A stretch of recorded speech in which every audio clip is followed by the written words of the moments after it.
할렐루야. 2025년 6월 7일 아침을 여는 큐티입니다. 오늘 우리가 아침을 여는 큐티 본문 말씀을 출애굽기 9장 1절에서 12절 말씀을 통해서 함께 은혜를 나누고자 합니다. 괜찮겠지. 설마 이번에도 또 그런 일이 일어날까? 우리도 모르게 자주 사용하는 말이죠. 그런데 이 말은 종종 경고를 무시하는 마음이 깃들어져 있습니다. 큰 일이 일어나기 전에 경고가 주어집니다. 신호가 있죠. 그러나 경고가 반복되면 사람들은 그 경고에 무뎌지기 시작합니다. 1889년 미국 펜실베니아 존스타운에서 실제로 그런 일이 일어났습니다. 마을 위쪽에 사우스포크 댐이 연이은 폭우로 무너지면서 2200명이 사망하는 비극이 있었습니다. 사실 댐 근처의 마을은 미리 대피해서 피해가 없었는데 아래쪽 존스타운 주민들은 과거에 잘못된 경고가 몇 번 있었기 때문에 이번에도 괜찮겠지라고 넘겼습니다. 하지만 이번은 달랐습니다. 경고를 무시한 결과는 참혹했습니다. 이 이야기는 오늘 본문에 등장하는 바로왕과 매우 닮았습니다. 수차례 경고를 들었는데도 그 경고를 무시하고 경고가 현실이 되었습니다. 그런데 그는 여전히 하나님의 말씀에 귀를 기울이지 않았습니다. 왜 우리는 하나님의 말씀 앞에서 돌이킬 타이밍을 놓치는 걸까요? 파리 때 재앙 이후에도 바로는 마음을 굳게 먹습니다. 그러자 하나님은 다시 말씀하시죠. 내 백성을 보내라. 그들이 나를 섬길 것이니이다. 단순하고 명확한 하나님의 명령이었습니다. 그리고 이어서 경고를 하시죠.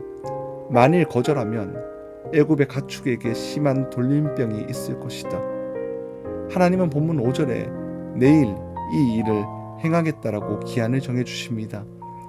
이미 여러 번 기회를 거부한 바로에게 하나님은 또 한 번 유예의 시간을 주시는 겁니다. 하나님의 심판은 감정적 분노가 아니라 자비의 경고였습니다. 여기서 우리가 주목해야 할 것은 하나님이 지금 당장이 아니라 내일이라 하신 그 시간입니다. 하나님은 바로가 회개하기를 기다리십니다. 말씀을 무시하지 말고 돌이키라고 기회를 주시는 하나님. 하지만 또 바로는 하나님의 말씀을 무시합니다. 결국 다음 날 말, 낙타와 소와 양과 나귀들이 있는 모든 가축들이 죽게 됩니다. 하나님의 경고는 현실이 되었습니다. 경고는 괜히 하는 것이 아닙니다. 하나님께서 말씀하실 때는 반드시 돌이킬 기회가 남아있을 때입니다. 그런데 더 무서운 일이 벌어집니다. 바로는 이 고통 속에서도 여전히 듣지 않고 있다는 겁니다.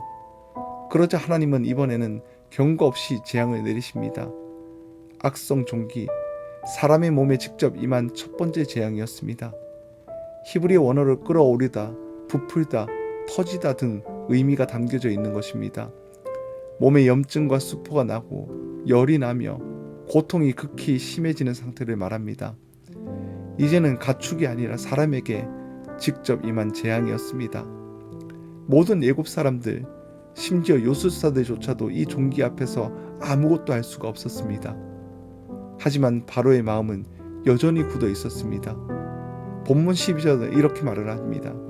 여호와께서 바로의 마음을 완악하게 하셨으므로 그들의 말을 듣지 아니하였으니. 지금까지는 바로가 자기 마음을 완악하게 했지만 이제는 하나님이 그 완악함을 그대로 확정지으십니다.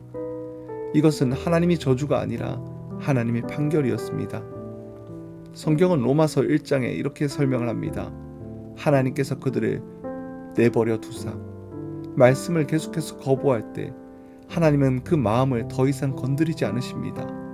그게 바로 완악함입니다. 이처럼 하나님의 말씀을 계속 무시하고 밀어내다 보면 결국 돌이킬 수 없는 마음 자체를 잃게 됩니다. 지금 이 순간 돌이킬 수 있는 마음이 있다면 그것은 하나님의 은혜고 하나님의 초대입니다. 오늘 본문의 바로는 하나님 말씀을 듣지 않습니다. 결과는 너무나 비참했습니다. 그렇다면 오늘 우리는 어떻게 살아야 할까요? 말씀이 들릴 때 곧바로 우리는 순종하는 삶, 반응한 삶들을 살아야 합니다. 하나님의 말씀이 무뎌지기 전에, 반복되는 말씀에 익숙해지기 전에 지금 오늘 이 말씀 앞에서 돌이켜야 합니다. 완악함이 아니라 성령의 민감함을 구하며 나가야 합니다. 성령님은 오늘 또 우리의 마음을 두드리십니다. 불순종하려는 그 마음을 조용히 막아주시고 말씀을 사랑하도록 거룩한 열망을 우리에게 부어주십니다. 오늘 또 성령의 조명 아래 말씀에 귀 기울이고 회개하고 돌이켜서 하나님 음성 앞에서 겸손히 반응하는 하루가 되어지길 주님 이름으로 간절히 축복합니다. 기도하겠습니다. 참 좋으신 하나님 아버지 감사합니다. 주님의 말씀을 반복해서 들으면서도 내 마음이 무뎌졌던 것을 고백합니다. 경고하실 때 돌이키는 자가 되게 하여 주시옵시고 기회를 주실 때 겸손히 엎드리는 자가 되게 하여 주시옵소서. 내 안에 완악함을 깨뜨려 주시고 성령님의 인도하심 앞에서 민감하게 반응을 하게 하여 주시옵소서. 오늘 또 하나님의 음성에 귀 기울이며 회개의 자리로 나아가게 하여 주시옵소서.